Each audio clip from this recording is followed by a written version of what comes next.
Welcome. My name is Wendy Mock, and I'm a Technical Consulting Manager at Nelson Laboratories. Today's webinar is going to focus on packaging validations and a look at current and future state testing. My agenda for today will be to focus on the purpose and applicability of the standards. I'm going to touch on the medical device regulations and how they've driven the packaging updates. I'm going to talk about common test methods and select a few to focus on, and then a small discussion on sample size considerations. So let's get started. What's the purpose of our packaging, or what's commonly known as the sterile barrier system? There are three key focuses to a sterile barrier system, and one is design around allowing the necessary sterilization. The three most common methods of sterilization are ethylene oxide, ionizing radiation, and steam. Each has a specific characteristic. For example, EO needs to ensure that it has a porous or breathable layer to allow for penetration and removal of gas. Radiation needs to ensure that it has compatibility between its materials and the product. Finally, steam has to ensure that it can manage high temperatures and the water vapor. The next key is to allow for aseptic presentation.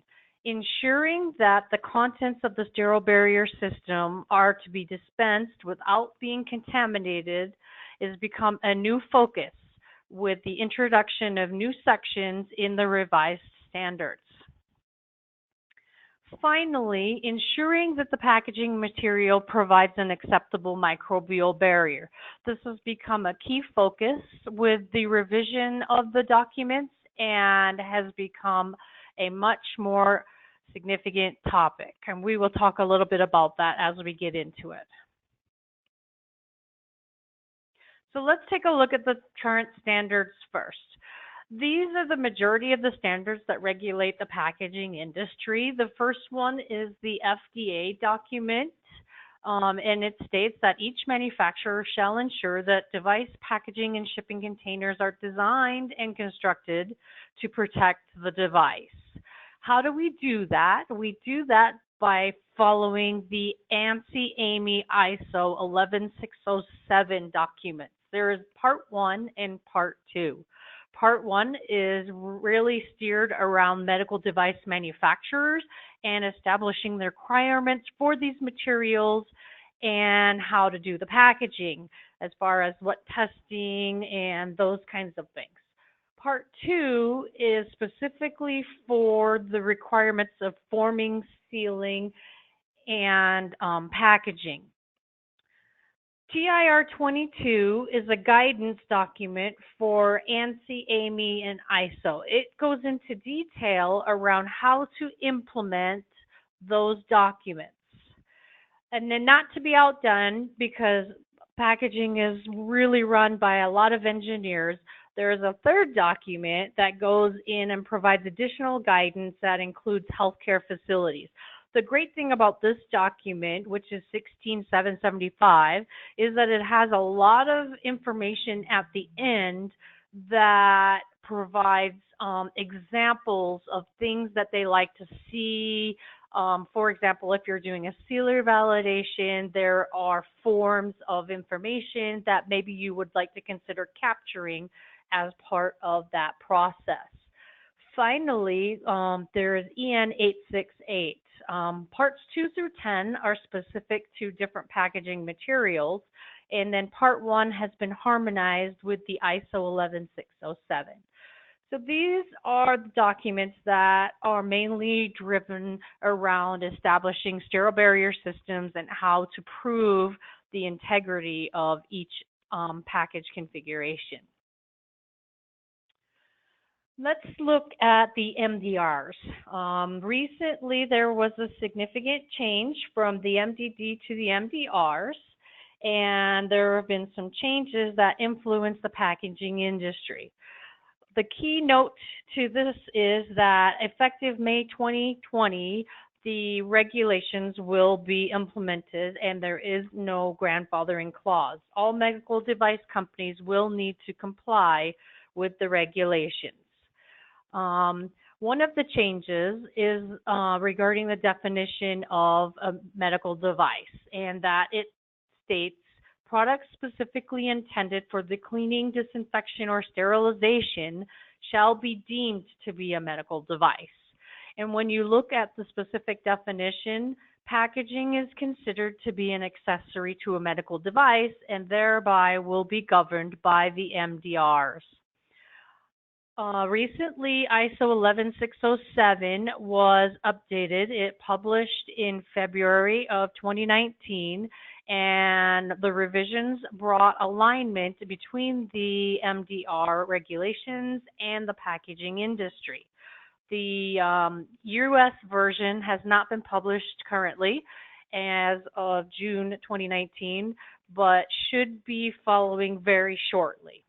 Updated definitions are also aligning with the ISO 11139.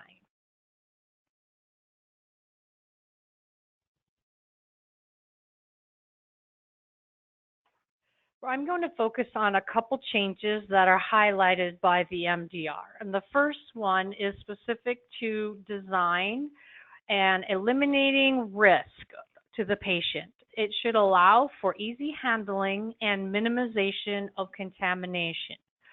11607's new revision includes a proposal introducing usability evaluations to assess the ability of aseptic technique in the intended clinical environment. This usability evaluation allows for confirmation that the requirements are fulfilled for the packaging function. A documented usability evaluation shall be demonstrating that the sterile contents can be aseptically removed from the sterile barrier system for presentation. And usability is not new to the medical device industry. In fact, it has been around as far as providing information for usability of the devices. It is just newer to the usability of a packaging. So how does that work? What they're looking for is that when you design your packaging, you must ensure that it's allowing for easy and safe handling while minimizing microbial contamination. You got to ensure that the integrity of the packaging is clearly evident to the end user, and that is usually done by providing a sufficient or reliable tamper-evident seal. Additionally, ensuring that the correct product identification is evident. These studies are what allow manufacturers to mitigate risks associated with its correct use. It also leads to a higher understanding by the medical device manufacturer of the factors that control quality in the user interactions of your product. So how do we do usability studies? They're usually performed to provide objective evidence regarding the user interactions. They can be done using a couple of methods, and they will include an evaluation of your device's interactive characteristics. For example, how is it perceived to be usable and appealing? Are the colors correct, or are they distracting? Does it enable safe and effective interactions? When I open the packaging, am I going to get paper cuts or things like that? So we want to make sure that the process of opening the package is evident as you open it. How do I measure these objective means? And there are two main approaches for this type of measurement. You can perform interviews with a one-on-one or group settings, or you can do contextual inquiries. Contextual inquiries are usually conducted to understand the needs of the market and how to scope the opportunities by watching the users in the course of interacting with your product, and then as part of their normal activities, discussing how these activities interact with the packaging. A lot of times a person will just sit back and provide packaging and ask the person to go through the opening process and observe how they're interacting. Did they follow the instructions? Was it easy? Was there a tear notch that they used, or did they accidentally open the package upside down? That's contextual inquiries. The second key change that's noted in MDR is, and this is a very long paragraph, but the most critical part of it is that the packaging will ensure the integrity of the packaging is clearly evident to the final user. The way that the ISO 11607 managed this was by updating a best practice of visual inspection of the integrity of the packaging, and that it is clearly evident to the end user that it is either damaged or it is intact. A really good document, ISO 16775 Annex N, which is an informative document, provides an excellent example of attributes that can be evaluated prior to opening by the end user. And using these types of acceptance criteria around these attributes will provide a good indication of the integrity of the packaging being clearly evident. What are some additional changes that ISO 11607 implemented in regards to these MDR updates? Well, defining revalidation requirements was also incorporated.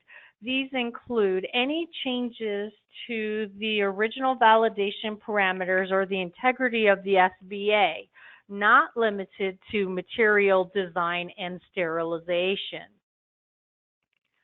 Additionally, the test method conformity list was updated. It now includes any new methods that were approved and published, and additionally, a precision and bias statement to include as part of your evaluation on why you select which methods you use for conformity. Finally, there is an additional discussion on differentiating the different packaging levels.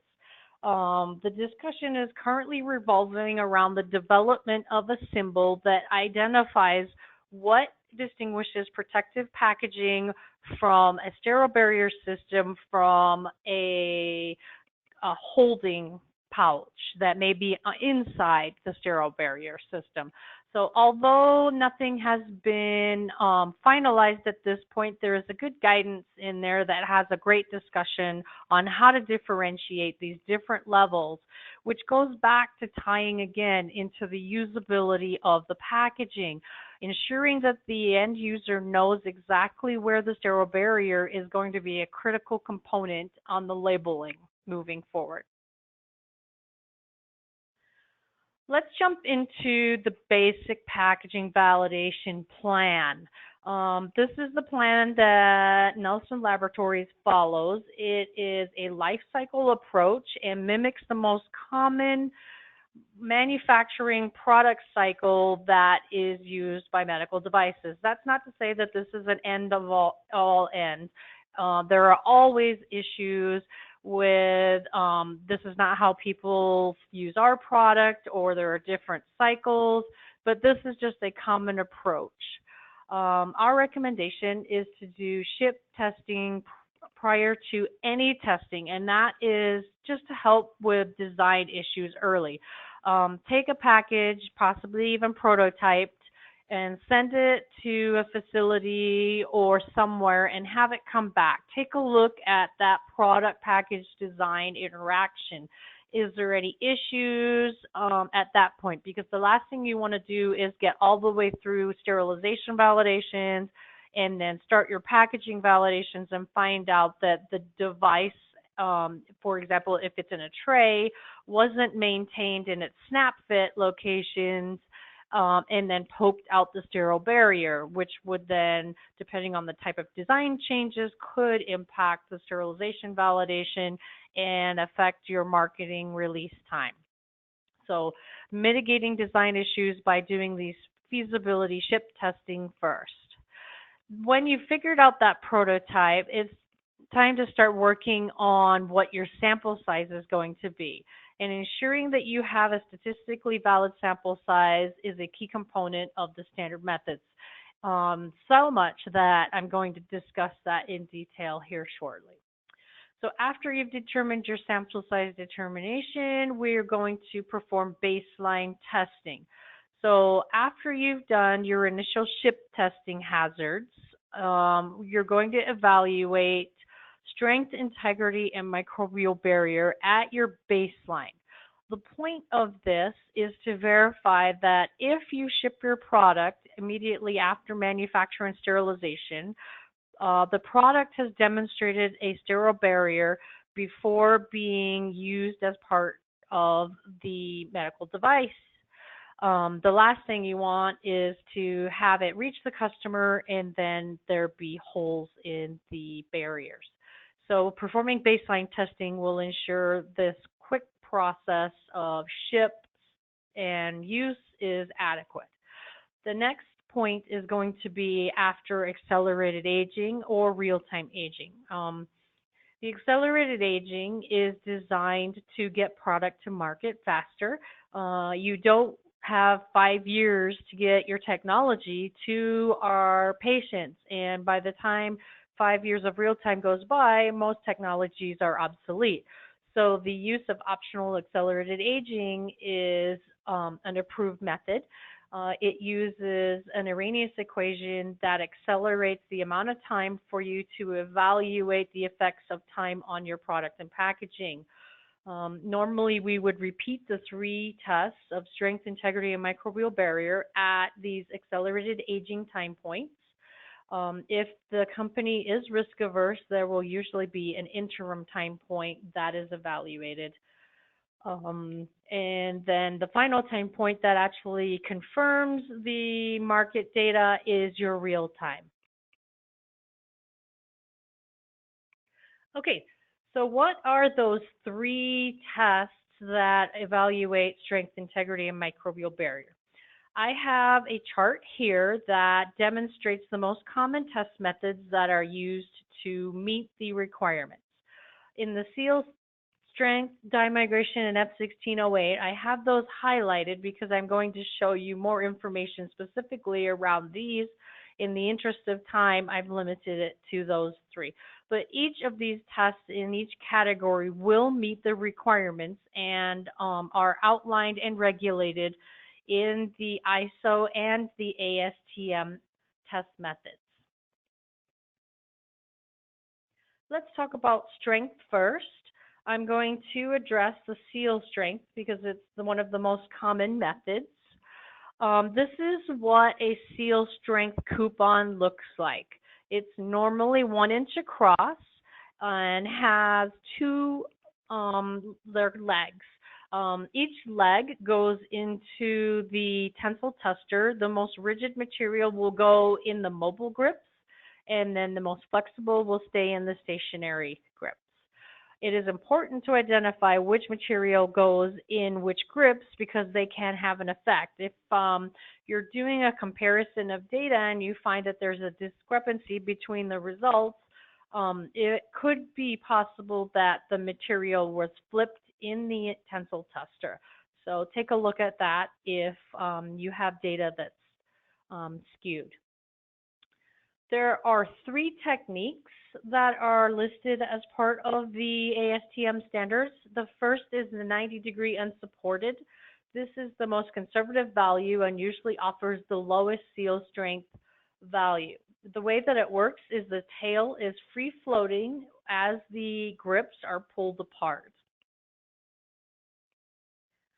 The second option is the supported 90 degrees, and it is held with fingertips, as you can see by the red arrow there. As the grip holds and pulls, the fingertips are there to guide the tail to keep it in a 90-degree position, not to hold it. Gripping can affect the data, so it's very important that you're guiding the tail and you're not holding the tail.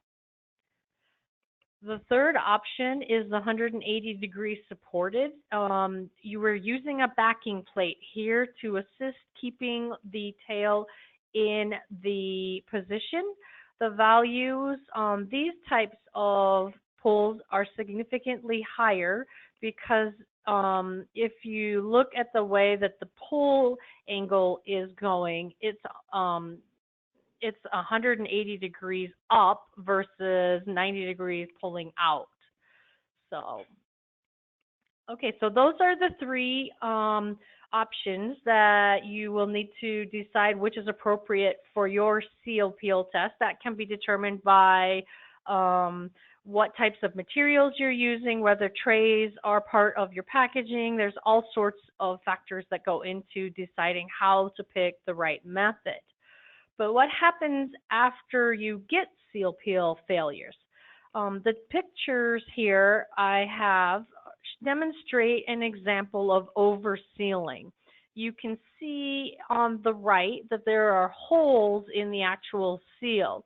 This package was a result of a company purchasing a sealer that was not designed for medical packaging, and it actually melted and physically deformed the packaging and created holes.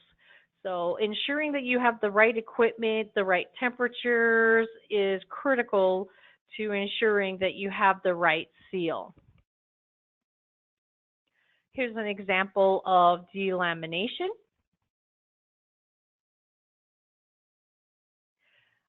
Additionally, I wanted to let you know that the seal peel testing right now is being updated. They are looking at allowing the process for trays to be inserted directly into the grips. So instead of having the coupon, you can put the actual trays into the grips, and then with the correct slice through the porous material, you would just pull the porous material directly from the trays rather than cutting out the specimen from the tray. This reduces a lot of variability and issues that have been noticed as part of the cutting process. Let's talk about integrity. Integrity, as was outlined in the table above, we're going to look at bubble emission. And bubble emission is a whole package integrity test, whereas dye migration was a seal evaluation. Bubble emission involves placing a package into water. You submerge it about 1 inch, and then the package is inflated to a specific pressure. If the package demonstrates continuous bubbles emerging from a single point, you have proven a failure or a breach in the packaging. This, again, is a whole package test, so you will be able to evaluate not only the seals, but all the surfaces of the material. This is an example of failures that result from folds. If Tyvek specifically is folded, what can happen is you'll get sheet separation of the material. This is not a failure of the sterile barrier system, but is a phenomenon. Our suggestion, if you do have pouches that are folded and you do experience failures at these folds, it's best practice to follow up with a dye migration test to ensure that it's a true channel. So, yeah, there's lots of papers out there on don't fold Tyvek. So if you design your packaging correctly from the beginning so that it fits appropriately into your dispenser boxes, this type of an issue should be addressed at that point. Okay, let's talk about microbial. Microbial testing is required in the standard. This method is the FDA consensus, which I always say is the path of less resistance. it uses a log reduction value or a ranking to determine the acceptability of the porous material. In order to perform this test, you do need 47 millimeters in width of raw material. It cannot have any seal in it. It cannot have any labels over it as far as adhesive labels. If you do have printed, that will not be a factor. What you're looking at is we're going to aerosolize a microbial suspension, and that suspension needs to penetrate through the porous material. The recommended sample size of F1608 is 2. Most setups can manage up to 5. The packages are, like I said, exposed to a specific organism. They are pushed through the material with a air rate of 8.3 liters per minute, which is fairly high. The filters underneath the material are then used to capture the microorganisms that pass through the packaging, and then we blend and plate those filter materials and determine how many organisms we're able to penetrate. We then take those values and convert them into log reduction values. Higher log reduction values represent better retention filter capabilities of the material. Okay, accelerated aging. As part of getting your product to market, you do need to validate your use by date. Accelerated aging, as I mentioned earlier, is one of those options to get your product to market faster. You need to demonstrate that the aging does not affect the packaging and it does not replace real time. I also previously mentioned that it is based on the observations of Arrhenius that demonstrate for every 10 degrees above ambient, you double the time to get to the date. For example, a 55-degree and 25-degree ambient test would only take 46 days to represent 1 year in the accelerated aging chamber. A couple things that you have to be curious about before you initiate your test is, what is your ambient temperature? Currently, the FDA is expecting 25 degrees C. If you go outside of these temperatures, you will need to be able to prepare justification regarding why you believe that your ambient temperature should be anything like 27 or 18. So usually 20 to 25 is an acceptable range, and once you start moving outside of that, you need to provide a very valid justification, and you can use that with data from the facilities that store your product. You also need to verify and justify the accelerated aging temperature. 55 is the most common, 55 to 60.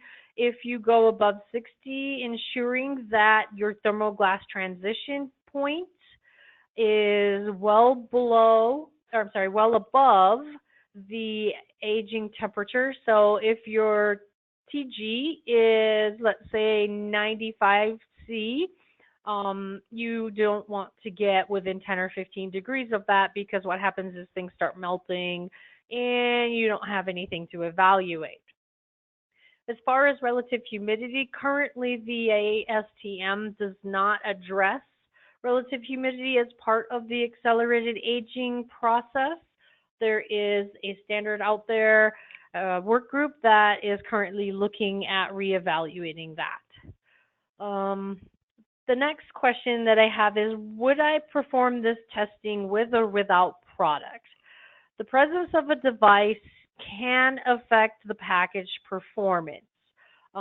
If your product is very expensive and you can't afford to put it in for the accelerated aging, you can use facsimiles or simulants. Assuring that they are representative of the packaging is critical. You can't take a complex medical device and replace it with gauze. Taking a look at possibly the weights and the interaction of the packaging is something that you will be needing to evaluate to establish why your facsimile device is acceptable. Okay, sample size assessment. If you look at the documents, ISO 11607 states that the sampling plan used for selection and testing of packaging systems will be applicable to the systems being evaluated. Sampling plans shall be based upon statistically valid rationale. So that really doesn't help someone determine what a sample size should be. So let's take a look at the guidance document that I mentioned. TIR 22. Sampling plans should be applicable to packaging systems reflective of tolerance and be based on statistically valid rationale. So it's just a reiteration again of 11607. So what is a person supposed to do if they don't have a specific statistical rationale? There are several standards that are out there to help you determine a sample size. ISO 2859 is a document that will allow you to determine a procedure for attribute testing. The problem is that this uses a similar sampling scheme that is like AQLs, so the levels of testing samples are very high. Additionally, there are some suggestions in the 868 series. What's important here is that statistical plans need to be appropriate, and that you have to be careful because and know where your market is. Different countries also have different requirements for sampling plans. So let's take a look at some of the attributes that can go into this. The right sample size can depend on many factors, right? Costs associated with the sampling plan and the test. If the costs are too high, the sample size can be decreased, but you need to realize that this also increases your level of risk. What's the minimum acceptable level of deviation? For example, the use of risk priority numbers or a patient-based risk approach. This is the approach that Nelson Laboratory uses when we do our sample size justification. We want to make sure that we're incorporating our confidence levels along with our patient-based quality programs. Additionally, ensuring that the test you have chosen, whether it's attribute or variable data, can tie into an appropriate sample size. For example, attribute data is a go, no go. So dye migration, bubble emission, they are all pass, fail data. Whereas looking at variable data, you get a measurement or an actual value, and this value can be measured against a minimum acceptance criteria. So these ones usually require much less sample sizes. ANSI ASQ has two references that address variable data and attribute data and help you with sample sizes. Okay, let's talk a little bit about some upcoming revisions with the ASTM committees. So currently, there are several ongoing work groups. The visual inspection test method is under revision, ASTM F1886. They're looking at possibly incorporating additional failures into the requirements section. So some very interesting changes coming for that methodology update. There is also a new document that is going to be publishing on the guidance on determining minimum seal strength. So this will help the end users determine what their minimum seal strength values are going to be. A lot of work has gone into this, and so we're looking forward to the publication of this document. Accelerated aging is currently being revised. The new interest is with the films in the industry are evolving and ensuring that materials that have issues with water are being addressed, and those that have issues with non-humid conditions, dry types of environments are also being evaluated. And then finally, bubble emission. This methodology will be moving towards establishing possibly a new round robin study to get better sensitivity, things like that, hopefully. So those are the changes that are coming up with the ASTMs. So let's summarize everything that we've discussed. We know that the MDRs are changing how packaging updates are being viewed. There's a new focus on the prevention of microbial ingress. We have the incorporation of these usability studies in the design and making sure that the way that the packages are labeled and instruct the end user to use them are user-friendly and followable. Many hospitals are using their badges to open the labels, and that's not how they're being designed. And then we have the outline of revalidation requirements. I also addressed packaging validations, how to evaluate a minimum of 3 specific properties using strength, integrity, and microbial barrier, and that this is performed throughout the establishment of the use by date. And then finally, we talked a little bit about the testing sample size and that it must be established using a statistically valid rationale. I hope that you were able to get some interesting information out of this webinar. If you have additional questions, we'd be more than happy to address them. Thank you.